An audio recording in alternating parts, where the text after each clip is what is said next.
Hello guys, very warm welcome to all of you and welcome to the cut off show. And इस series में हम लोग पढ़ेंगे geography का last part जो कि है थर्ड पार्ट। ठीक है। एंड ज्योग्राफी का पार्ट 1 एंड पार्ट 2 मैंने ऑलरेडी अपलोड कर दिया है अपने यूट्यूब चैनल पर। सो आप लोगों ने नहीं देखा है तो उसे जाकर देख लें। ज्योग्राफी वाले प्लेलिस्ट में आपको मिल जाएगा, जिसका लिंक मैं डिस्क्रिप्शन बॉक्स में डाल दूँगा। ठीक है। और टेलीग्राम पे मैंने अवार्ड क्विज शो की स्टार्ट किया है, जिसे कि आप टेलीग्राम चैनल का मैं लिंक जो डिस्क्रिप्शन बॉक्स में दे दूंगा। ठीक है, उसमें जाकर आप ज्वाइन कर सकते हैं। ठीक है। और ज़्यादा से ज़्यादा सब्सक्राइब करें मेरे चैनल को, अगर जो आप लोगों ने अभी तक सब्सक्राइब नहीं किया है तो। एंड लाइक और शेयर करें मेरे चैनल को ज़्यादा से ज़्यादा, ताकि ये मैक्सिमम रीच तक पहुंच सके। ठीक है guys, without wasting any time now I am starting my lecture. तो उस बार हम लोगों ने देखा था वेस्टर्न कोस्टल प्लेन के बारे में। ठीक है, कि वेस्टर्न कोस्टल प्लेन क्या होता है। मैंने आप लोगों को बता दिया था कि गुजरात से कन्याकुमारी तक होता है। ठीक है, मैप के सहारे मैंने दिखाया भी था। ठीक है, यहाँ वेस्टर्न घाट है और यहाँ पर अरेबियन सी रहता है। ठीक है, और ये वेस्टर्न घाट है। इन दोनों के बीच के प्लेन को क्या बोलते हैं? वेस्टर्न प्लेन बोलते हैं, गुजरात से लेके कन्याकुमारी तक। ठीक है, बीच में मान लीजिए गोवा आता है, तो गुजरात से गोवा वाले रीजन को हम लोग क्या बोलते हैं? कोंकण रीजन। ठीक है, और गोवा से कन्याकुमारी वाले रीजन को मालाबार रीजन। ठीक है। अब आगे हम लोग देखते हैं इंपॉर्टेंट पोर्ट्स इसमें क्या क्या है। Kandla, Mumbai, Marmagao port, Mangalore, Cochin etcetera. ठीक है, ये सब इंपॉर्टेंट पोर्ट्स आते हैं वेस्टर्न घाट में। ईस्टर्न घाट क्या होता है? तो देखिए, यहाँ पर बे ऑफ बंगाल है। ठीक है, ईस्ट में, और यहाँ मान लीजिए ईस्टर्न घाट है। ठीक है, तो इन दोनों के बीच का जो सरफेस प्लेन रहेगा उसको क्या बोलते हैं? Eastern plane. ठीक है, ईस्टर्न कोस्टल प्लेन। अब हम लोग इसमें भी जो है उड़ीसा से लेकर, ठीक है, कन्याकुमारी तक ये फैला हुआ है। ठीक है, तो इसमें नॉर्दर्न जो पार्ट रहता है उसको हम लोग नॉर्दर्न सरकार बोलते हैं, और नीचे वाला जो पार्ट रहता है साउदर्न पार्ट, उसको हम लोग बोलते हैं कोरोमंडल। ये मैंने लिख दिया है, नॉर्दर्न सरकार प्लेन, कोरोमंडल कोस्ट। ठीक है, उड़ीसा से लेकर कन्याकुमारी तक फैला है, बे ऑफ बंगाल के नज़दीक में। और इधर आप लिख सकते हैं कि ईस्टर्न घाट इस साइड। चलिए अब आगे हम लोग देखते हैं महानदी, गोदावरी, कृष्णा, कावेरी फॉर्म डेल्टा। क्यों? क्योंकि ईस्टर्न फ्लोइंग रिवर्स है। ये मैंने पिछले लेक्चर में बताया भी था, ईस्टर्न फ्लोइंग रिवर्स क्या होता है क्या नहीं। ठीक है, तो ज़्यादा डिटेल में आपको जानना है तो पिछले लेक्चर को आप फॉलो कर सकते हैं, ज्योग्राफी पार्ट 2। चलिए ठीक है, राइस का कल्टीवेशन बहुत ज़्यादा होता है इधर। लगून्स का कुछ एग्जाम्पल, चिल्का और पुलकैत लेक्स जो है लगून्स का एग्जाम्पल है, और चिल्का लेक को ही सबसे खारे पानी की झील भी बोलते हैं। लेक मीन्स झील होता है। ठीक है, जो कि उड़ीसा में है, तो याद रखिएगा। चलिए आगे अब हम लोग चलते हैं। Great Indian desert. डेजर्ट का मतलब होता है मरुभूमि या मरुस्थल, कुछ भी आप बोल सकते हैं। ठीक है, तो ये अरावली रेंज जो कि मैंने आपको दिखाया था मैप में, अरावली रेंज के वेस्ट में जो कि राजस्थान पड़ता है। ठीक है, राजस्थान या सिंध वाला एरिया जो है, जो कि पाकिस्तान में पड़ता है। ठीक है, वहाँ पर जो है आपको डेजर्ट देखने को मिलेगा। चलिए देखते हैं। Major parts are Rajasthan and Sindh in Pakistan. Lake Sambhar जो है यहीं पर पाया जाता है। ठीक है, आइलैंड ग्रुप के बारे में अब हम लोग देखते हैं। आइलैंड, भारत के पास कितने आइलैंड? एक लक्षद्वीप आइलैंड है और अंडमान एंड निकोबार आइलैंड है। लक्षद्वीप आइलैंड के पास 36 कोरल आइलैंड है। इसका मतलब क्या हुआ कि 36 जो है छोटे छोटे आइलैंड से मिलकर बना है हमारा लक्षद्वीप आइलैंड। ठीक है, वहीं पर अंडमान एंड निकोबार के पास 324 आइलैंड से मिलकर बना है। ये छोटे छोटे 324 आइलैंड से मिलकर एक बना है अंडमान एंड निकोबार आइलैंड। तो याद रहेगा आप लोग को। हाँ, एक बात देखिए, लैटिट्यूड इंडिया का कहाँ से कहाँ तक है? 8 डिग्री 4 मिनट नॉर्थ से लेकर 37 डिग्री 6 मिनट नॉर्थ तक है। ठीक है, तो उसके बीच में एक 10 डिग्री का चैनल पास करेगा, 10 डिग्री नॉर्थ का चैनल पास करेगा। तो याद रखिएगा, कभी कभी क्वेश्चन में पूछता है अंडमान एंड निकोबार जो है आइलैंड, वो कितने डिग्री चैनल से पास करता है? तो आप याद रखिएगा 10 डिग्री चैनल से पास करता है। इसका मतलब क्या हुआ? 10 डिग्री नॉर्थ लैटिट्यूड जो है पास करता है यहाँ से। चलिए, तो यहाँ पर हम लोग का ख़त्म हो गया। अब हम लोग आते हैं सॉइल रिसोर्सेज ऑन इंडियन सब कॉन्टिनेंट के बारे में पढ़ते हैं। ठीक है, तो इसमें सबसे पहले सॉइल इरोजन के बारे में हम लोग पढ़ते हैं। तो देखिए, सॉइल का जो, जैसे यहाँ पर एक सॉइल है, ठीक है, मान लीजिए ऐसे करके एक सॉइल है, ये सरफेस है, इस पर सॉइल जमा है। ठीक है, इसका जब ऊपरी भाग जो कि outer surface, outer soil of the surface जो है, ऊपरी भाग का आउटर वाला जो सॉइल है, अगर जो रिमूव होते जाएगा टॉप लेयर से, तो उसको हम लोग क्या बोलते हैं कि सॉइल का इरोजन हो रहा है। तो देखिए, removal of top layer of soil when it is expose to wind, इधर ये मैंने ऑलरेडी आपको डिस्कस कर दिया कि विंड जब आएगा तो सॉइल और सैंड को अपने साथ लेके चल जाएगा, तो ऊपरी सरफेस से सॉइल क्या हो जाएगा, वाश्ड अवे हो जाएगा, ठीक है। या फिर रेनिंग हुआ, तो रेनिंग हुआ तो वो भी क्या करता है, जैसे बारिश में भी सॉइल जो है ऊपरी सरफेस से गायब हो जाता है, रिमूव्ड आउट हो जाता है, तो उस प्रोसेस को हम लोग क्या बोलते हैं, सॉइल इरोजन, ठीक है। सॉइल इरोजन दो तरीके से होते हैं, एक तो विंड से और एक रनिंग वाटर से, जो कि one of the example of rain भी हो सकता है। Types of soil found in India, ठीक है। तो एक हमारा डिपार्टमेंट है एग्रीकल्चर डिपार्टमेंट इंडिया में, जो कि ICAR बोलते हैं उसको, Indian council of agriculture research का, ठीक है। वो जो है इंडियन सॉइल को 8 पार्ट्स में डिवाइड करता है। कौन कौन से पार्ट्स है, alluvial soil, black soil, red soil, laterite and lateritic soil, arid and desert soil, saline and alkaline soil, forest soil and peaty and other organic soil के बारे में, ठीक है। मेनली हम लोग 4 ब्रॉड टाइप्स ऑफ सॉइल के बारे में पढ़ेंगे, जो कि एग्जाम पॉइंट ऑफ व्यू से बहुत महत्वपूर्ण है। एलुवियल, रेड, रेगुलर सॉइल और black soil and laterite soil के बारे में, ठीक है। एलुवियल सॉइल के बारे में पढ़ते हैं। ये जो है 40% ऑफ लैंड एरिया कवर करता है। इंटायर नॉर्दर्न प्लेन जो है वो जो है एलुवियल सॉइल से बना होता है, मतलब नॉर्थ इंडिया के नॉर्थ में जितने भी हैं रीजन, वो सारे में एलुवियल सॉइल पाए जाते हैं, ठीक है। 40% ऑफ लैंड एरिया कवर करता है। ब्राउट डाउन, ये जो है Sutlej river, Ganga river, Brahmaputra river और उनके जो ट्रिब्यूटरीज हैं, ठीक है, उनके द्वारा जो है डिपॉजिट जो होते हैं सैंड, उससे मिलकर जो है एलुवियल सॉइल बनता है, ठीक है। मतलब गंगा रिवर है, वो अपने साथ कुछ सैंड जो है लेकर आया, ठीक है, क्योंकि ये सब जो रिवर है वो गंगोत्री से ग्लेशियर से फ्लो होती है, ठीक है, और सैंड जो है अपने साथ लेकर आती है, तो उन सब जो सैंड आते हैं वो सब जो है एलुवियल सॉइल का फॉर्मेशन करते हैं। चलिए आगे अब हम लोग देखते हैं। थ्रू नैरो कॉरिडोर, ये सब कुछ एग्जांपल हैं कि कहाँ कहाँ पर पाए जाते हैं। नैरो कॉरिडोर राजस्थान में ये पाए जाते हैं, ठीक है। प्लेन्स ऑफ गुजरात में भी ये मिलते हैं। ईस्टर्न कोस्टल प्लेन में मिलते हैं। डेल्टाज ऑफ महानदी, गोदावरी, कृष्णा, कावेरी, जो कि ईस्टर्न फ्लोइंग रिवर है, उसके डेल्टा में भी जो है एलुवियल सॉइल मिलते हैं, ठीक है।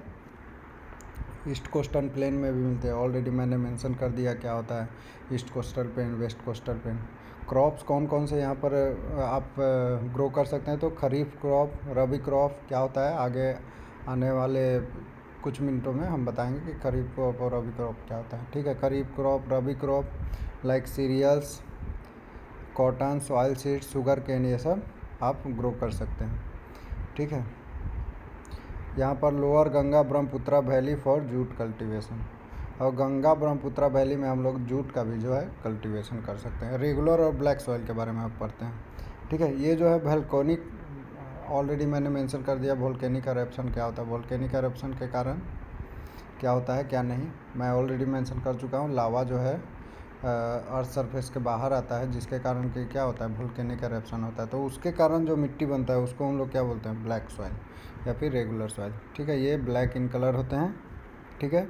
और ब्लैक सॉइल जो है ये याद रखिएगा, बहुत इंपॉर्टेंट है। कॉटन जो है ब्लैक सॉइल में ही ज़्यादा पाया जाता है, ठीक है। इसको ब्लैक कॉटन सॉइल भी बोला जाता है, ठीक है, इसीलिए ब्लैक सॉइल को। मोस्ट टिपिकल इन डेक्कन ट्रैप बसाल्ट रीजन, ठीक है, डेक्कन ट्रैप में ये ज़्यादा पाया जाता है। कवर्स प्लेट्यू ऑफ महाराष्ट्र में, सौराष्ट्र में, Malwa and southern MP extend to Godavari and Krishna valley, ठीक है। आप लोग समझ सकते हैं, महाराष्ट्र में, सौराष्ट्र में जो पठार है वहाँ पर मिलता है, मालवा का पठार में मिलता है, या फिर साउदर्न MP में मिलेगा, गोदावरी और कृष्णा वैली में भी ये मिलता है ब्लैक सॉइल, ठीक है। क्रॉप्स कौन कौन से ग्रोन होते हैं यहाँ पर, कौन कौन सी फसलें उपजाई जाती है ब्लैक सॉइल में, काली मिट्टी में, तो कॉटन का, जवार जो हो गया, वीट हो गया, शुगर केन हो गया। शुगर केन देखिए एलुवियल सॉइल में भी आप ग्रो कर सकते हैं, इसमें भी ग्रो कर सकते हैं, ठीक है। लिंसीड हो गया, ग्राम हो गया, चना, फ्रूट्स हो गए, वेजिटेबल्स हो गए। चलिए आगे अब हम लोग देखते हैं रेड सॉइल के बारे में, ठीक है। Weathering of crystalline and metamorphic mixture of clay and sand, ठीक है। मान लीजिए क्ले और सैंड है, उसका जो है क्रिस्टलाइन फॉर्म और मेटामॉर्फिक मिक्सचर जो है दोनों मिल गया, ठीक है, तो मान लीजिए ये हो गया। वेदरिंग का मतलब होता है कि ऊपरी जो सरफेस है वो रिमूव्ड आउट हो गया है, ठीक है। तो इसका ऊपर का सरफेस जब रिमूव्ड आउट होगा तो जो सॉइल फॉर्म होगा उसको हम लोग क्या बोलेंगे, रेड सॉइल। ठीक है, तो देखिए क्ले और सैंड के मेटामॉर्फिक और क्रिस्टलाइन मिक्सचर से जो वेदरिंग होगा उससे जो सॉइल फॉर्म होगा उसको क्या बोलेंगे, रेड सॉइल बोलेंगे। इसका कलर जनरली रेड होता है, इसलिए इसको रेड सॉइल भी बोलते हैं। चलिए, this soil are developed in old crystalline igneous rocks. Rocks के बारे में ऑलरेडी हम पढ़ चुके हैं, इग्नियस रॉक्स क्या होता है। अगर जो आप लोगों ने नहीं देखा है प्रीवियस वाले लेक्चर में देख लें, ज्योग्राफी पार्ट 2 में। Under a moderate to heavy rainfall condition, moderate और हैवी रेनफॉल कंडीशन में ये जो है सॉइल डेवलप होते हैं। इसमें एफीओ का कंटेंट ज़्यादा रहेगा, वैसे भी एफीओ जो है रेड इन कलर होता है। आयरन ऑक्साइड जो है इसमें ज़्यादा रहता है। लेटराइट सॉइल में भी आप देखिएगा कि आयरन ऑक्साइड रहता है। चलिए ठीक है, डेफिशिएंट इन फॉस्फोरिक एसिड, ये क्वेश्चन भी पूछता है कि which soil is deficient in phosphoric acid, तो आप लोग बोलिएगा red soil. Which soil has high FeO content, तो रेड सॉइल। ठीक है, deficient in phosphoric organic matter and nitrogenous matter. ठीक है, चलिए, red soil cover eastern part of peninsular region, कमरावी छोटा नागपुर प्लेटू, जो कि मैंने आपको मैप में दिखाया था, उड़ीसा साइड है। ठीक है, उड़ीसा, ईस्टर्न छत्तीसगढ़, तेलंगाना, नीलगिरी एंड तमिलनाडु प्लेटू, ये सब में जो है रेड सॉइल मिलता है। कहाँ कहाँ, Chhote Nagpur plateau, Orissa, eastern Chhattisgarh, Telangana, Nilgiri hills, Tamil Nadu plateau में ये सब मिलता है। चलिए आगे देखते हैं। Northward in west towards Konkan coast of Maharashtra. Konkan मैंने ऑलरेडी आपको डिस्कस कर चुका है कि गुजरात से गोवा वाला जो पार्ट है उसको कोंकण बोलते हैं। तो कोंकण वाले कोस्ट में भी, मतलब कोंकण का जो कोस्ट है जो कि महाराष्ट्र में लाई करता है, आप जानते हैं आगे महाराष्ट्र आता है, फिर इधर गोवा आएगा, फिर इधर गुजरात आएगा। तो महाराष्ट्र वाले पार्ट में जो कोंकण है उसमें जो है रेड सॉइल मिलता है। चलिए अब देखते हैं कौन कौन से क्रॉप्स इसमें ग्रोन होते हैं। गेहूँ हो गया, वीट, राइस हो गया, चावल, मिलेट्स एंड पल्सेस। ठीक है, चलिए अब आगे हम लोग देखते हैं। दलहन, ये सब भी जो है रेड सॉइल में आप ग्रो कर सकते हैं। लेटराइट सॉइल के बारे में देखते हैं। वेदरिंग ऑफ लेटरेटिक रॉक्स के वेदरिंग से worn out of the surface of the lateritic rocks, मतलब लेटरेटिक, मान लीजिए ये रॉक है, इसका सरफेस जब वॉर्न आउट हो जाएगा तो इससे जो सॉइल फॉर्म होगा उसको हम लोग क्या बोलेंगे, कि लेटराइट सॉइल। ठीक है, ये कब वॉर्न आउट होता है, तो हाई टेम्परेचर और हेवी रेनफॉल के कंडीशन में with alternate day and wet period. ठीक है, तो जब इसको हाई टेम्परेचर आ जाएगा, लेटराइट सॉइल को जब हम हाई टेम्परेचर इंक्रीज़ कर देंगे और रेनफॉल जो है वो भी हेवी कर देंगे, मतलब हाई रेनफॉल होगा। ठीक है, तब जो है ये जो है लेटराइट सॉइल में मतलब इसका वेदरिंग हो जाता है, removed out of the surface in the form of laterite soil. ये कहाँ पर मिलता है, on the edge of plateau in the east. ठीक है, covering a small parts of. ठीक है, आगे देखते हैं तमिलनाडु में मिलेगा एज ऑफ प्लेट्यू में, मतलब पठार के पास, तमिलनाडु के पठार में मिलेगा। ठीक है, उड़ीसा में मिलेगा, छोटा नागपुर प्लेट्यू में भी मिल जाएगा नॉर्थ में, और मेघालय में मिल जाएगा नॉर्थ ईस्ट में। चलिए ठीक है, इसका भी कलर रेड होता है, क्यों, मैंने ऑलरेडी बताया था, आयरन ऑक्साइड जो है हाई कंटेंट रहता है। तो लेटराइट सॉइल और रेड सॉइल, इन दोनों का याद रखिएगा, इसमें हाई एफीओ का कंटेंट रहता है। ठीक है, चलिए इसमें N2 नहीं रहता है और लाइम नहीं रहता है, ये भी पॉइंट याद रखिएगा, इम्पोर्टेंट है। चलिए, मतलब बहुत पुअर कंटेंट रहता है, थोड़ा बहुत रहता है। क्रॉप्स कौन कौन से, unsuitable for agriculture due to high content of acid and inability to retain moisture, मतलब ये मॉइस्चर नहीं रख पाता है और एसिडिटी ज़्यादा रहता है, इसमें एसिड नेचर का रहता है, इसीलिए क्या है, इसमें जो है हम लोग क्रॉप ग्रोन नहीं कर सकते हैं। तो कौन सा ऐसा सॉइल है जिसमें क्रॉप ग्रोन नहीं कर सकते हैं, तो लेटराइट सॉइल, याद रखिएगा, क्यों, क्योंकि मोर एसिडिक होता है और इसमें मॉइस्चर कंटेंट नहीं कर पाता है। एरिड एंड डेजर्ट सॉइल, ये तो आप लोग जानते होंगे, डेजर्ट मतलब मरुस्थल वाली भूमि, वो कहाँ पर पाया जाता है, तो राजस्थान वाले एरिया में, रीजन ऑफ नॉर्थ वेस्ट। ठीक है, नॉर्थ वेस्ट इंडिया में। Covers entire area of west Aravallis in Rajasthan के वेस्ट अरावलीज में, अरावली रेंज मैंने दिखाया था आपको मैप में भी। ठीक है, आप ज्योग्राफी पार्ट 2 में भी देख सकते हैं। Parts of Haryana, Punjab and Gujarat में ये सॉइल मिलता है, एरिड एंड डेजर्ट सॉइल। इसमें जो है फॉस्फेट बहुत ज़्यादा होता है। ठीक है, और कैल्शियम भी बहुत ज़्यादा होता है, लेकिन N2 और ह्यूमस नहीं रहता है। देखिए इसमें भी N2 नहीं था, इसमें भी N2 नहीं है, मतलब नाइट्रोजन नहीं है, और ह्यूमस इसमें भी ज़्यादा नहीं है। ठीक है, तो जो जो जो जो प्लांट्स जिसको कि ह्यूमिडिटी चाहिए होगी वो प्लांट्स यहाँ पर ग्रो नहीं होंगे। ठीक है, ये फर्टाइल, ऐसे भी हम लोग जानते हैं मरुस्थल में ज़्यादा चीज़ें ग्रोन तो होती नहीं है। ठीक है, कंटीले कंटीले जो जो पेड़ रहते हैं वही सब जो है ग्रोन होते हैं, लेकिन इसको फर्टाइल बनाया जा सकता है जब इसका इरिगेशन अच्छे से करेंगे, सिंचाई करना होगा, तब जाके ये फर्टाइल बन जाएगा और तब जाके हम इस पर खेती कर सकते हैं। ठीक है, देखिए गंगानगर एरिया ऑफ राजस्थान जो है इसमें वीट का खेती होता है। एक राजस्थान में एरिया है गंगानगर करके, वहाँ पर जो है गेहूं का खेती होता है।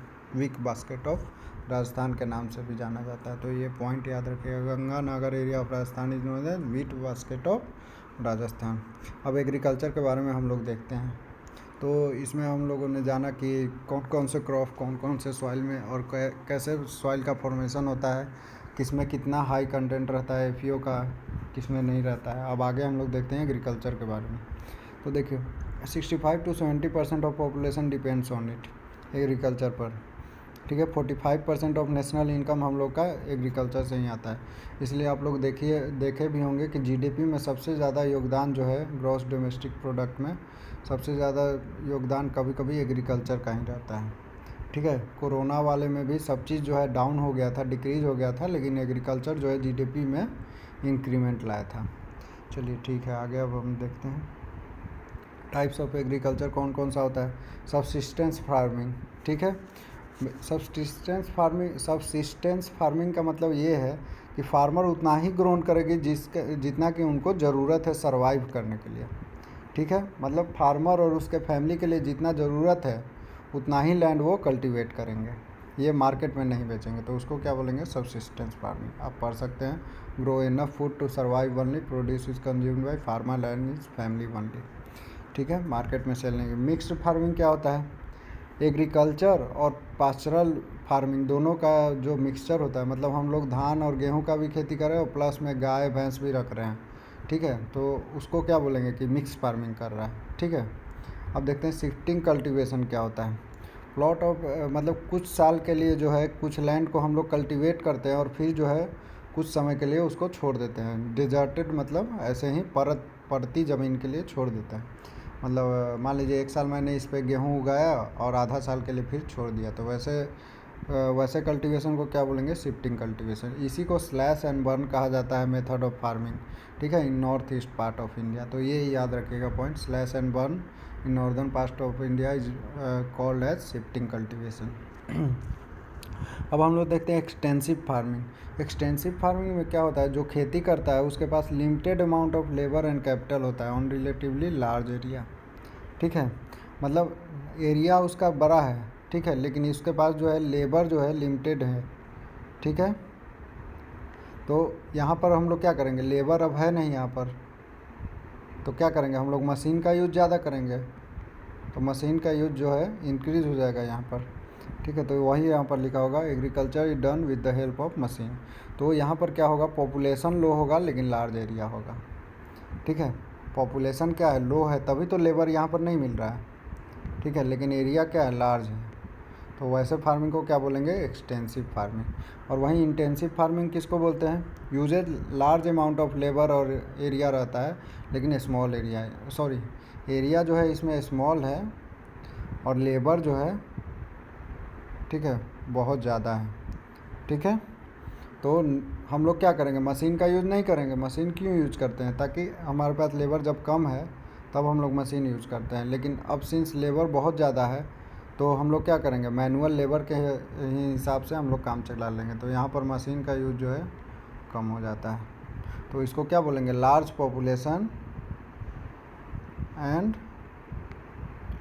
क्या बोलेंगे, लो लैंड, स्मॉल लैंड। ठीक है, चलिए ठीक है, अब आगे हम लोग देखते हैं प्लांटेशन एग्रीकल्चर एक होता है। ठीक है, जहाँ पर हम ट्रीज़ और बुशेस को, झाड़ियों को लगाते हैं, ठीक है, लार्ज एरिया में, उसको हम लोग क्या बोलते हैं कि प्लांटेशन कर रहे हैं। ठीक है, चलिए देखते हैं single crop like rubber, sugar cane, coffee, tea और बनाना इज ग्रोन। ठीक है, रबर का और ये शुगर केन हो गया आपका, ठीक है, कॉफ़ी हो गया, टी हो गया, केला हो गया, बनाना, ये सब जो है ग्रो हम लोग करते हैं एक बड़े एरिया में, उसको हम लोग क्या बोलते हैं, ये प्लांटेशन एग्रीकल्चर है। चलिए कुछ हम टर्म देख लेते हैं कि मैंने बताया था रबी, खरीफ और जायद क्रॉप के बारे में मैं बताऊंगा बाद में, ठीक है। तो रबी क्रॉप का आगे देख लीजिए।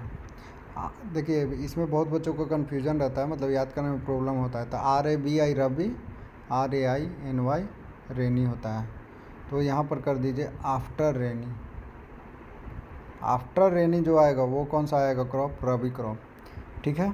तो देखिए ये start after rainy season, rainy season के बाद जो है स्टार्ट होता है। इसका सोइंग कब होता है, सितंबर अक्टूबर में, मतलब ये फसल को हम लोग बो देते हैं सितंबर से अक्टूबर के बीच में, ठीक है। और हार्वेस्टिंग मतलब फसल फिर हार्वेस्ट कर लेते हैं, मतलब निकाल लेते हैं फरवरी से मार्च के बीच में, ठीक है। तो मतलब जाड़े वाला जो मौसम है, कोल्ड सीजन, ठीक है, उसमें हम लोग रबी क्रॉप्स ये करते हैं, रबी क्रॉप्स उपजाते हैं, ठीक है। तो ऐसे भी याद रहेगा।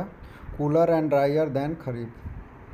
चलिए आगे देखते हैं हम लोग इसमें कौन कौन सा फसल आता है। वीट आता है, बारले, पल्सेज और ऑयल सीड्स।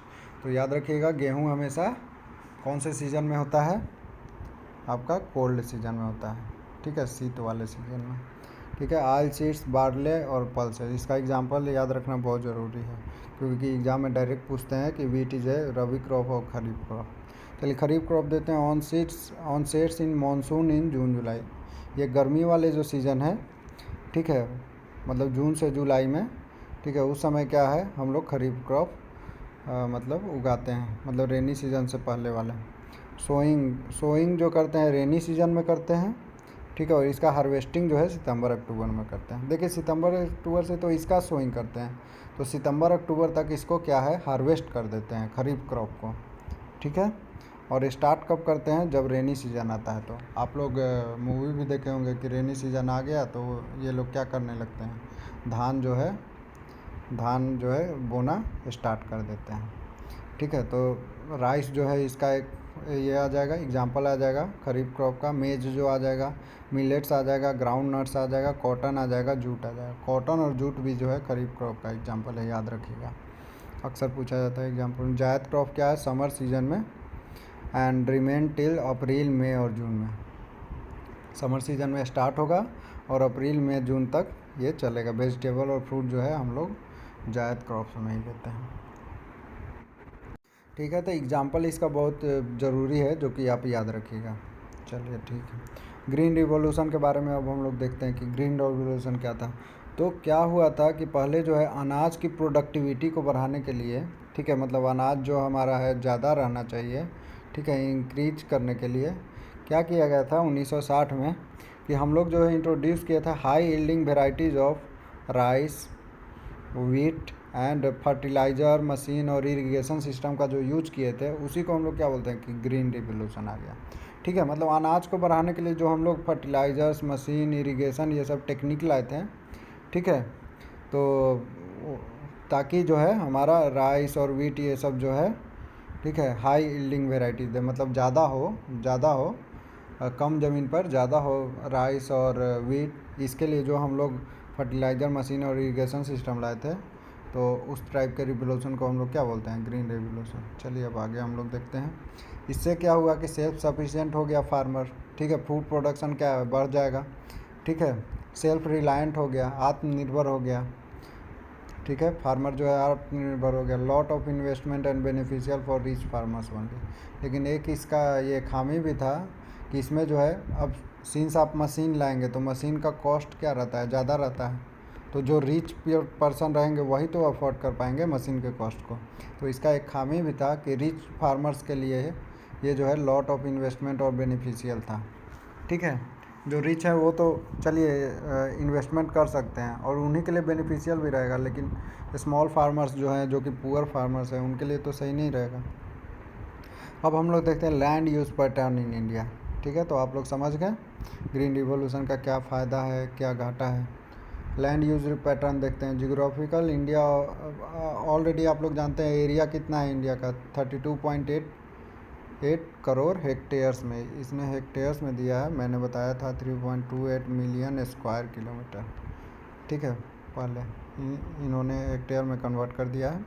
ठीक है, चलिए जियोग्राफिकल एरिया जो है इंडिया का कितना है 32.88 करोड़ हेक्टेयर, जिसमें 92.5% जो है लैंड एरिया है।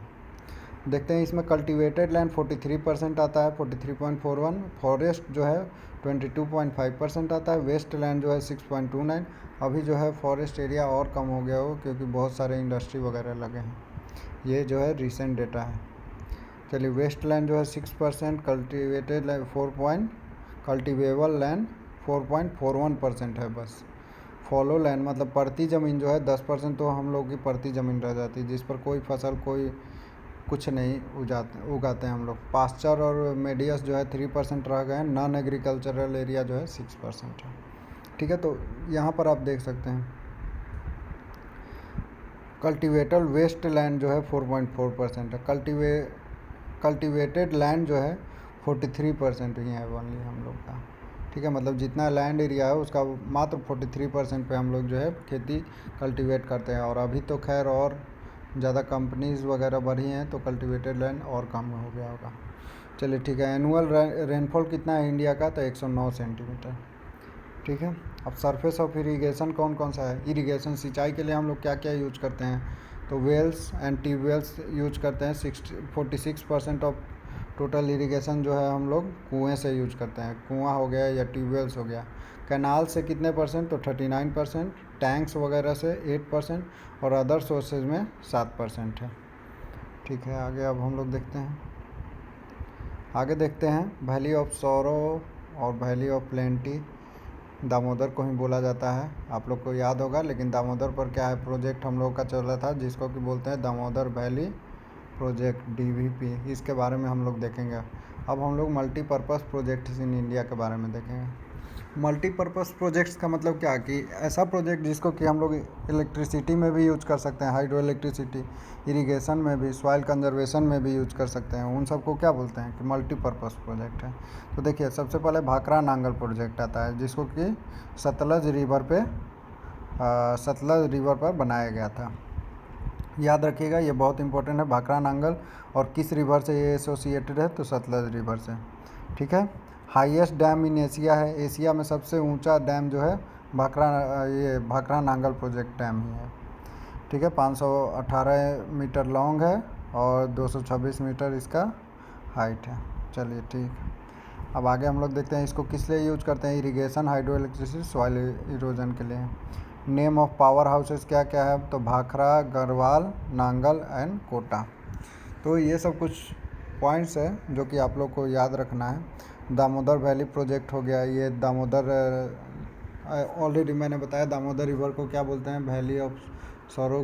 दामोदर वैली को क्या बोलते हैं, वैली ऑफ सौरो बोलते हैं या फिर वैली ऑफ प्लेंटी भी बोलते हैं। पहले वैली ऑफ सौरो बोलते थे, लेकिन जो प्रोजेक्ट हुआ दामोदर वैली प्रोजेक्ट, उसके बाद इसका नाम जो हो गया चेंज होकर वैली ऑफ प्लेंटी हो गया। क्यों, देखिए क्योंकि दामोदर वैली प्रोजेक्ट आया, रिवर दामोदर के पास ये जो है प्रोजेक्ट का निर्माण हुआ दामोदर वैली डैम का, वेस्ट बंगाल और झारखंड में है, झारखंड में बोकारो में है।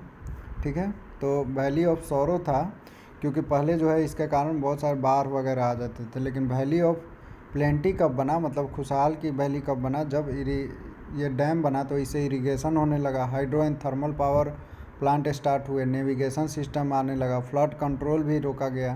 तो इस तरह से ये जो है लोगों को खुशियाँ लाया, इसीलिए इसको वैली ऑफ प्लेंटी बोलते हैं। मैथान डैम जो है, तिलैया डैम जो है, पंचूत हिल, बोकारी जो है, दुर्गापुर जो है वेस्ट बंगाल में, चंद्रपुरा जो है वेस्ट बंगाल में, ये सब जो है दामोदर वैली प्रोजेक्ट के अंदर आते हैं।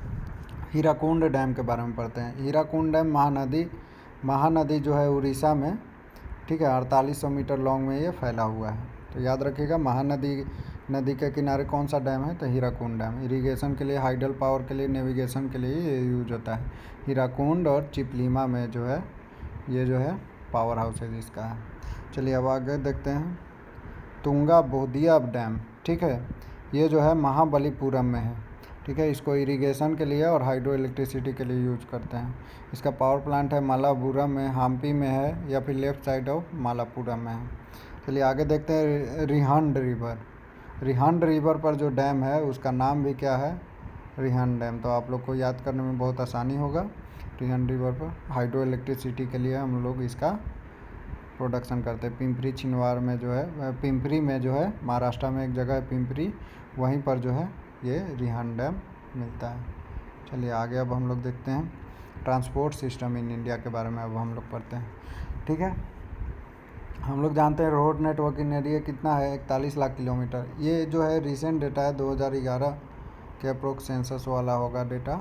ठीक है, अभी जो है डेटा बहुत चेंज कर गया है, फिर भी हम लोग एक बार देख लेते हैं क्योंकि नेशनल हाईवे तो चेंज नहीं किया होगा।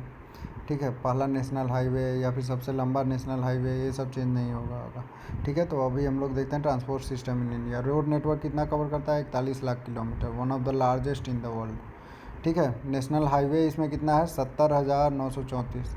नेशनल हाईवे वो होता है जिसको कि है सेंट्रल गवर्नमेंट जो है बनाती है, स्टेट हाईवे को स्टेट गवर्नमेंट बनाएगी और रूरल को भी जो है दोनों मिल के बनाते हैं। ठीक है, रूरल आधा रोड जो है मुखिया वगैरह जो है ये सब बनाते हैं ये सब रोड को। ठीक है, नेशनल हाईवे 71,000 अप्रोक्स किलोमीटर जो है फैला हुआ है। स्टेट हाईवे 1,54,000, रूरल और अदर रोड जो है 38,84,000 किलोमीटर फैला हुआ है। नेशनल हाईवे क्या है, सेंट्रल गवर्नमेंट के द्वारा मेंटेन किया जाता है, कंस्ट्रक्टेड किया जाता है, ऑलरेडी मैंने बता चुका है। 2% of total length of roads carries 40% of total traffic in area. ठीक है, नेशनल हाईवे जो है टोटल रोड का 2% कवर करता है, जिसमें कि 40% ट्रैफिक जो है लाई करता है नेशनल हाईवे में। क्यों, क्योंकि बड़े बड़े शहर में जो है नेशनल हाईवे ही रहते हैं, स्टेट हाईवे नहीं रहते हैं।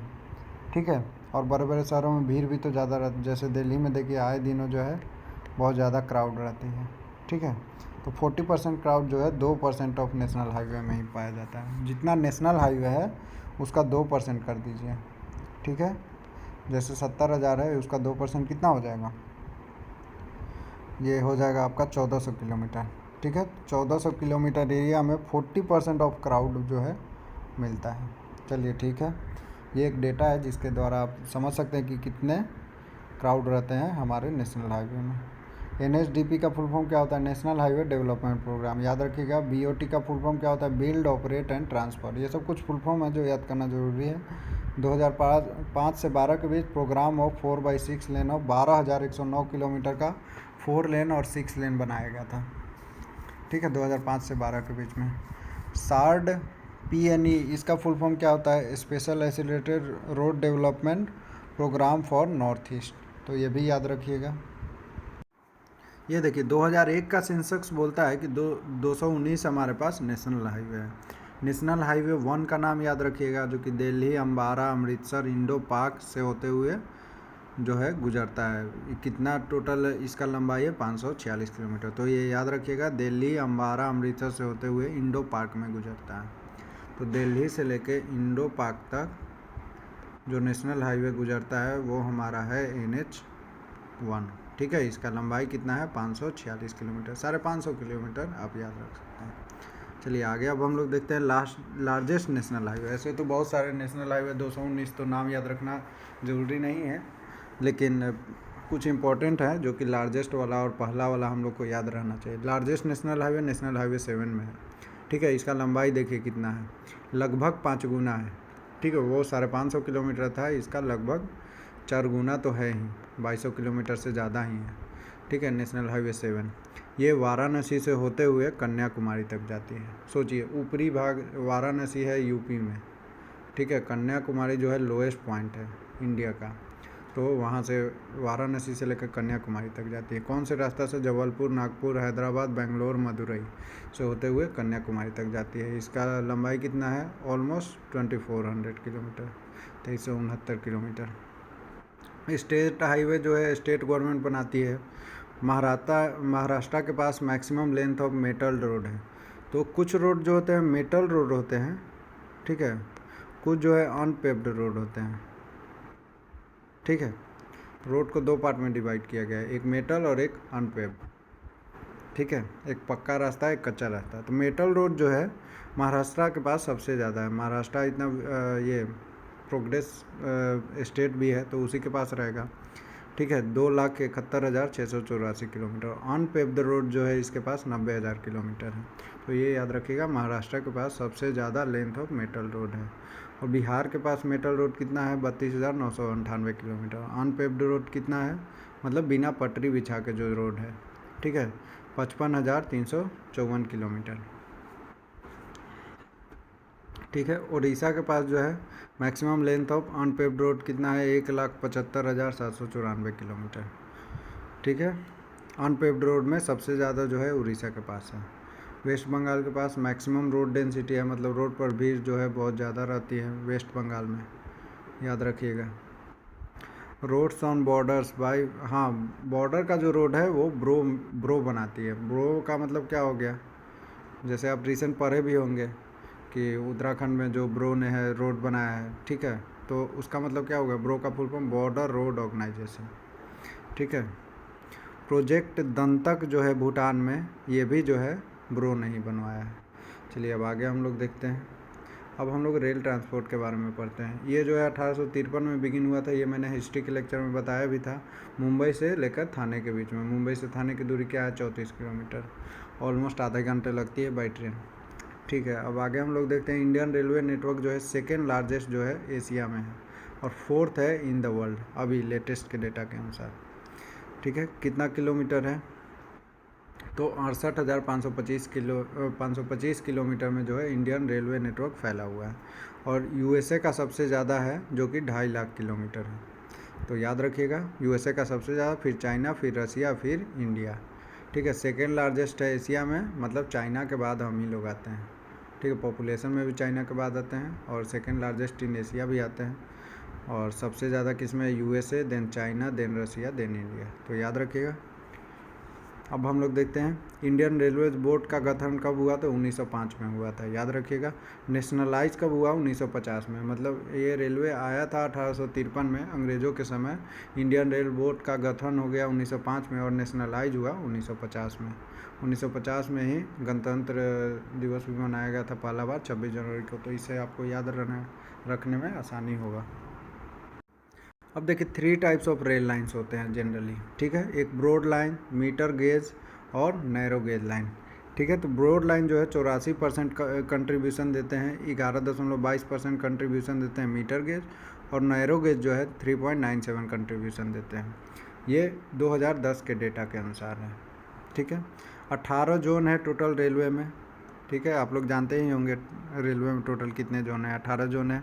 ठीक है, 17वां जोन कौन सा बना था, कोलकाता मेट्रो जोन को बनाया गया था। साउथ कोस्ट रेलवे 18वां जोन बना था, जो कि 2019 में बना है। तो ये कुछ लेटेस्ट डेटा है। साउथ कोस्ट रेलवे, ये याद रखिएगा, 18 जोन है जो रेलवे में। 18th जोन का आपसे हो सकता है नाम पूछ दे, तो 18 जोन कौन सा है, साउथ कोस्ट रेलवे, याद रखिएगा। कब बना था, 2019 में। और 17वां जो है कोलकाता मेट्रो जोन 2010 में बना था। ठीक है, सेंट्रल रेलवे, कुछ रेलवे का हेडक्वार्टर भी याद रखिएगा, इंपॉर्टेंट है। सेंट्रल रेलवे का हेडक्वार्टर मुंबई में है, साउदर्न का चेन्नई में है, नॉर्दर्न का दिल्ली में है। आगे अब हम लोग देखते हैं। नॉर्थ ईस्ट का जो है गोरखपुर में है, साउथ सेंट्रल का है सिकंदराबाद में, साउथ ईस्ट का है कोलकाता में, नॉर्थ ईस्ट फ्रंटाइल रेलवे का गुवाहाटी में है। एयर ट्रांसपोर्ट के बारे में अब हम लोग पढ़ते हैं। एयर ट्रांसपोर्ट स्टार्ट हुआ था 1911 में। ठीक है, 1933 में क्या हुआ था, Indian national Airways company started. Indian national Airways company started हुआ था, मतलब नेशनल सेंट्रलाइज जो है एयरवेज कंपनी का स्टार्टिंग हुआ था 1933 में। नेशनलाइज ये कब हुआ, तो देखिए 1953 में।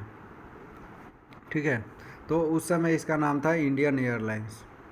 ठीक है, और एयर इंडिया जो था एक फ़ॉरेन के लिए चलाया गया था। एक था कि नेशनलाइज जब हुआ था तो इंडिया के पास 2 एयरलाइंस थे, एक इंडियन एयरलाइंस और एक एयर इंडिया। एयर इंडिया को फ़ॉरेन, जैसे हम लोग को अमेरिका जाना है तो वो एयर इंडिया फ़्लाइट के थ्रू जाते थे, और ये इंडियन एयरलाइंस का जो है डोमेस्टिक पार्ट में, मतलब जैसे आपको पटना से जाना है मुंबई, तो उसके लिए हम लोग यूज़ करते थे इंडियन एयरलाइंस। चलिए ठीक है, और इंडियन एयरलाइंस का ही यूज हम लोग करते थे ये अपने नेबरहुड में भी, जैसे नेपाल जाना है, पाकिस्तान, अफ़गानिस्तान, श्रीलंका, म्यांमार और मालदीव। ठीक है, अब हम लोग देखते हैं वायुदूत जो है इसका स्थापना 1981 में हुआ था, जिसका कि मर्जर हो गया था इंडियन एयरलाइंस में बाद में। ठीक है, वायुदूत जो है एक एयरलाइंस था। आगे देखते हैं हम लोग। 1 मार्च 2007 को जो है इंडियन एयरलाइंस और एयर इंडिया दोनों का जो है यूनियन ने मर्जर कर दिया, मतलब 2007 में। उस समय शायद कांग्रेस की सरकार थी, ठीक है। और उन दोनों का नाम मिलाकर रख दिया national aviation company of India limited, जिसको कि NACL भी बोलते हैं, ठीक है, जिसका हेडक्वार्टर कहाँ पर है, मुंबई में है। तो याद रहेगा आप लोग को 2007 में क्या हुआ था, इंडियन एयरलाइंस और एयर इंडिया दोनों को मिलाकर एक नया नाम दिया गया था NACL के नाम से, national aviation company of India limited, जिसका हेडक्वार्टर मुंबई में है। आगे हम लोग देखते हैं, एयर इंडिया का लोगो जो है महाराजा है, याद रखिएगा, ठीक है। और वाटर ट्रांसपोर्ट के बारे में हम लोग देखते हैं। सेंट्रल वाटर ट्रिब्यूनल इस्टेब्लिशमेंट कब हुआ था, 1887 में जो है CWT का इस्टेब्लिशमेंट हुआ था, मतलब सेंट्रल वाटर ट्रिब्यूनल का। इसका हेडक्वार्टर कहाँ पर है, तो कोलकाता में है। तो याद रखिएगा ये दो पार्ट में होता है वाटर ट्रांसपोर्ट, एक इंटरनल वाटरवेज होता है, एक ओशियानिक वाटरवेज होता है। तो आप लोग समझ गए होंगे नाम से भी, ठीक है। तो ट्रांसपोर्ट थ्रू रिवर्स, कनाल्स और लेक जो होंगे वो इंटरनल वाटरवेज होंगे, और ओशियानिक वाटरवेज में क्या होगा, ट्रांसपोर्ट जो है ओशियंस वगैरह में होंगे, उसको क्या बोलेंगे, ओशियानिक वाटरवेज, ठीक है। Peninsular bank is important, 5600 kilometre में फैला हुआ है, 13 लार्ज पोर्ट्स हैं और 200 स्मॉल पोर्ट्स हैं इसमें, ठीक है। लार्ज पोर्ट्स को लार्ज जो भी बंदरगाह हैं, पोर्ट्स मीन्स बंदरगाह, उसको मेंटेन करती है सेंट्रल गवर्नमेंट, और स्मॉल पोर्ट्स को मेंटेन करती है स्टेट गवर्नमेंट। तो ये एक इम्पोर्टेंट पार्ट है जो कि याद रखिएगा। कितने लार्ज पोर्ट्स हैं ओशियन वाटरवेज में, तो 13 और 200 स्मॉल पोर्ट्स हैं, ठीक है। मेजर पोर्ट जो है 344 मीट्रिक टन है, और स्मॉल पोर्ट जो है 470 मीट्रिक टन, मतलब कैपेसिटी है उसका, याद रहेगा। चलिए ठीक है। टोटल वाटरवेज इसका कितना है, अब इंटरनल वाटरवेज के बारे में हम लोग पढ़ते हैं। 14,544 किलोमीटर ऑफ नेविगेबल वाटरवेज है इसका। 44 million ton of cargo moved under this, मतलब 44 मिलियन टन, ठीक है, मीट्रिक टन जो 44 मिलियन मीट्रिक टन जो है कार्गो मतलब कुछ सामान अगर जो आपको ले जाना है इधर से उधर, तो आप ले जा सकते हैं इंटरनल वाटरवेज के थ्रू। 44 मीट्रिक मतलब होता है, अभी मूव्ड अराउंड होता है, ठीक है, 44 मिलियन टन का। नेशनल वाटरवे जो है 1986 में स्टार्ट हुआ था हल्दिया से इलाहाबाद के बीच। चलिए, inland waterways authority of India full form है IWAI का। तो कभी कभी पूछ लेता है कि IWAI का फुल फॉर्म क्या है, inland waterways authority of India. इसका फॉर्मेशन कब हुआ था, 1986 में। तो ये कुछ पॉइंट है, याद रखिएगा। जवाहरलाल नेहरू पोर्ट जो है लार्जेस्ट पोर्ट ऑफ इंडिया है, ये याद रहेगा आप लोग को, मुंबई में है। फिर से जो है लार्जेस्ट नेचुरल पोर्ट कौन सा है, कहाँ पर है, तो विशाखापत्तनम में है। टाइडल पोर्ट कहाँ पर है, तो कांडला जो है गुजरात में, वहाँ पर है। और यहाँ पर याद रखिएगा कि फ्री ट्रेड पोर्ट है, मतलब यहाँ पर ट्रेडिंग जो होता है, ट्रेड जो होता है, ट्रेडिंग अलग चीज़ हो गया, ट्रेड जो होता है, व्यापार जो होता है वो फ्री में होता है कांडला पोर्ट में, ठीक है, कोई टैक्स नहीं लिए जाते हैं पोर्ट पे। आगे हम लोग देखते हैं India facts and figure census 2021 का दोस्तों सेंसस आया नहीं है कोरोना के कारण, आई थिंक ये डिले हो गया है, ठीक है। तो 2011 का सेंसस हम लोग के लिए बहुत ज़रूरी है। तो इसमें क्या देखते हैं, पॉपुलेशन में देखते हैं सबसे ज़्यादा पॉपुलेटेड राज्य कौन सा है, यूपी, आप लोग जानते भी होंगे। उसके बाद महाराष्ट्र है, ये सब आप पढ़ सकते हैं, मैं PDF लिंक दे दूँगा, ठीक है। मैं इंपॉर्टेंट चीज़ें बता दे रहा हूँ। टॉप 10 कंट्री बाय पॉपुलेशन, हाँ यहाँ पर मैं बता दे रहा हूँ, चाइना आगे आता है, फिर इंडिया आता है, USA, इंडोनेशिया। अभी क्या है 2021 में जो है पाकिस्तान जो है 5वें नंबर पर आ गया है, और ब्राज़ील जो है 6ठे नंबर पर चल गया है, ठीक है। तो ये एक पॉइंट याद रखिएगा, 5वें नंबर पर पाकिस्तान और ब्राज़ील जो है 6ठे नंबर पर चल गया है। लेकिन 2011 सेंसेक्स के अनुसार ब्राज़ील 5वें पे था, ये जो है 6ठे पे, ठीक है। अब हम लोग देखते हैं इंडियन सैटेलाइट कौन सा है, ठीक है। इंडियन सैटेलाइट के बारे में आप लोग जानते होंगे, आर्यभट्टा जो है सबसे पहला सैटेलाइट था इंडिया का, ठीक है। ये कितना वेट ले जा सकता था, 360 kg। लॉन्चिंग किस में रख के इसको लॉन्च किया गया था, ठीक है। तो RRLS USSR का जो सैटेलाइट था, यूनाइटेड स्टेट ऑफ सोवियत रसिया, मतलब रसिया का एक लॉन्चिंग सैटेलाइट था, लॉन्चिंग स्टेशन जो रसिया में था, वहाँ पर जो है आर्यभट्टा जो अपना पहला सैटेलाइट था उसको छोड़ा गया था। लॉन्चिंग व्हीकल कौन सा था, तो ICR में जो है आर्यभट्टा को रख के आर्यभट्ट जो सेटेलाइट था अपना लॉन्च किया गया था। कहाँ पर किया गया था? Launching station RRLS USSR। Okay ठीक है, चलिए। RRLS का full form Russian rocket launching system. ठीक है, चलिए आगे हम लोग देखते हैं। Wild life sanctuary and national park के बारे में पढ़ते हैं। तो ये इंडियन सेटेलाइट में एक याद रखिएगा, जनरली क्वेश्चन पूछते हैं कि फर्स्ट सेटेलाइट कौन सा है? आर्यभट्टा। ठीक है, wild life sanctuary national parks के बारे में अब हम लोग पढ़ते हैं। ये बहुत इंपॉर्टेंट टॉपिक है, इससे एक क्वेश्चन आते ही आते हैं। ठीक है, तो कर्नाटका में कौन कौन सा है? बंदीपुर नेशनल पार्क, और रंगांथी 2 बर्ड सेंचुरी भी है। बर्ड सेंचुरी को मैंने BS से लिखा है, कोई दिक्कत नहीं है। ये कर्नाटका का था। मेघालय में जो है बालपक्रम वाइल्ड लाइफ सेंचुरी है। यूपी में जो है चंद्रप्रभा दुधवा नेशनल पार्क जो है बहुत इंपॉर्टेंट है। ये वाला पॉइंट बहुत इंपॉर्टेंट है, दुधवा नेशनल पार्क वाला। उत्तराखंड में जिम कॉर्बेट नेशनल पार्क सबसे पुराना नेशनल पार्क है, याद रखिएगा। ठीक है, नंदा देवी नेशनल पार्क भी इसी में है। जम्मू एंड कश्मीर में जो है दाचीगाम वाइल्ड लाइफ सेंचुरी है।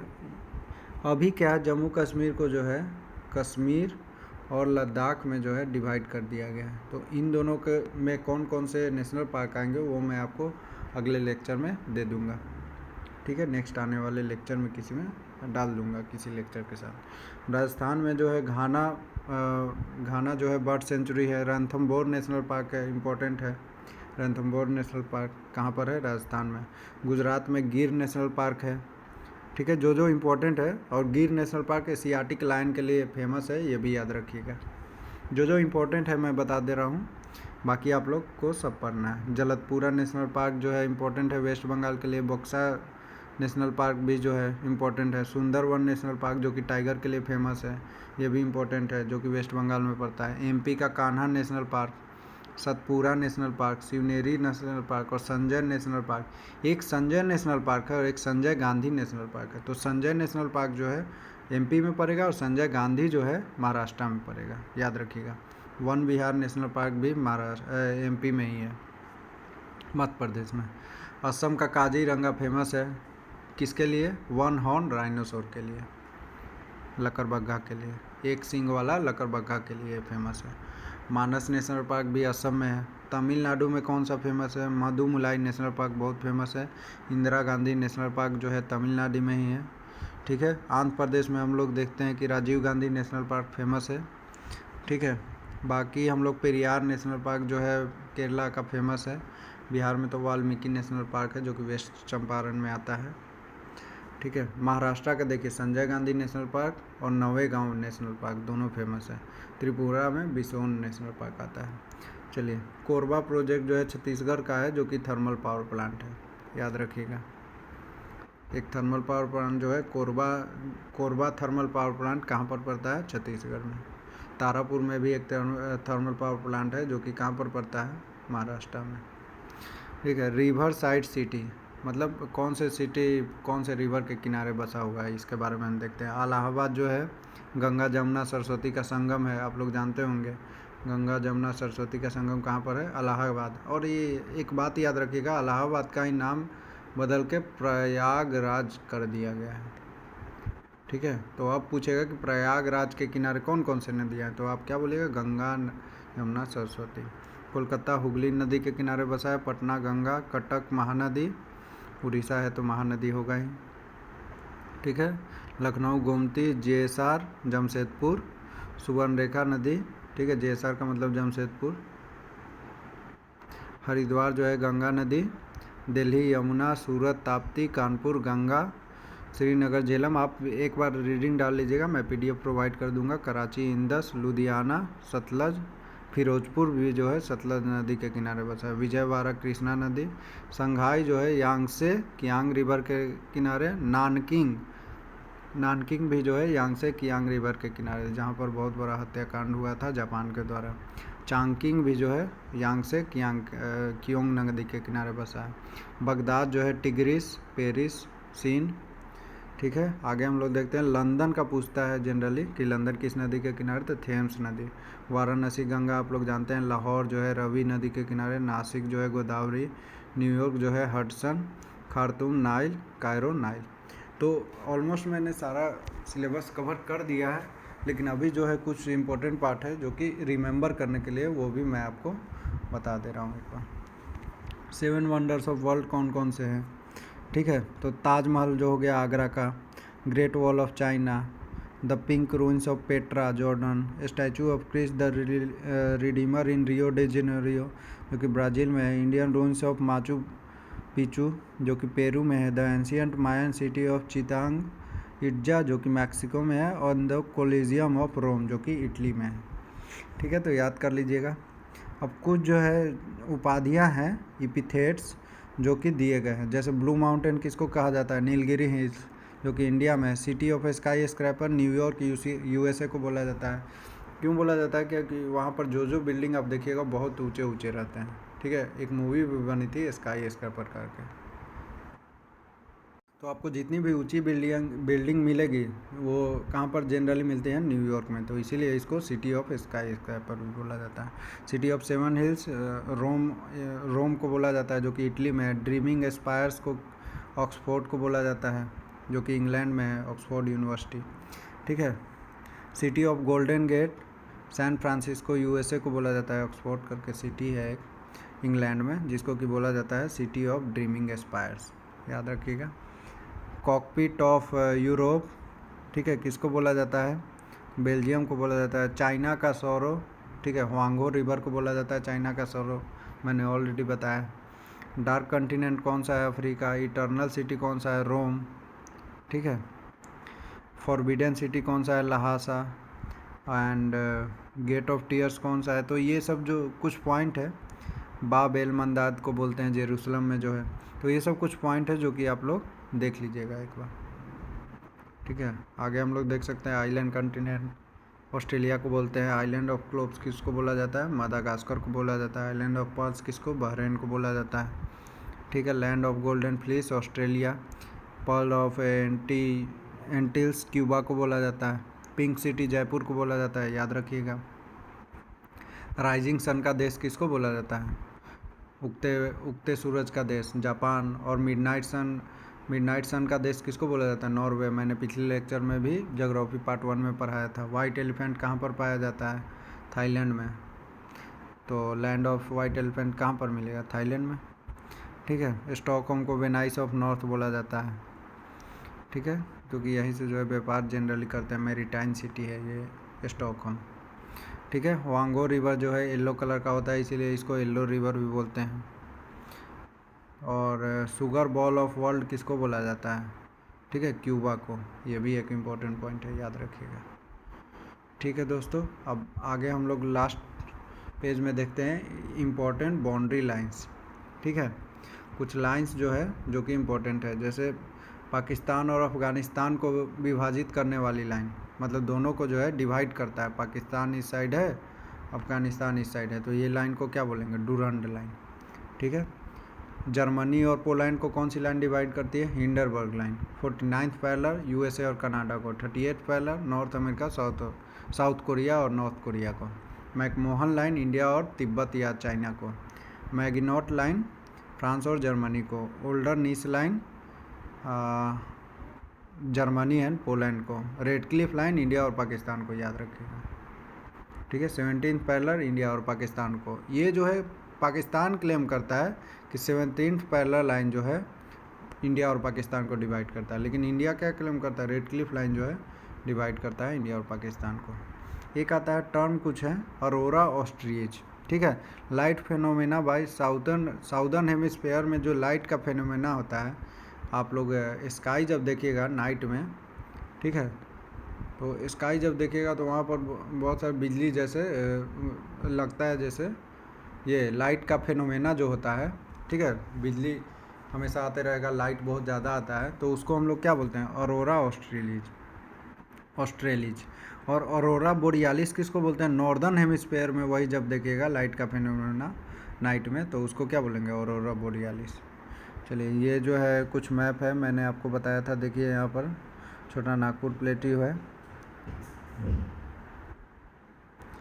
आगे ये एक इंडिया का मैप है जो कि आप देख सकते हैं, ठीक है, मैंने इंक्लूड कर दिया है ताकि आप लोग कौन कहाँ पर है, मध्य प्रदेश कहाँ है, फिर से महाराष्ट्र कहाँ है, ये सब आप देख सकते हैं।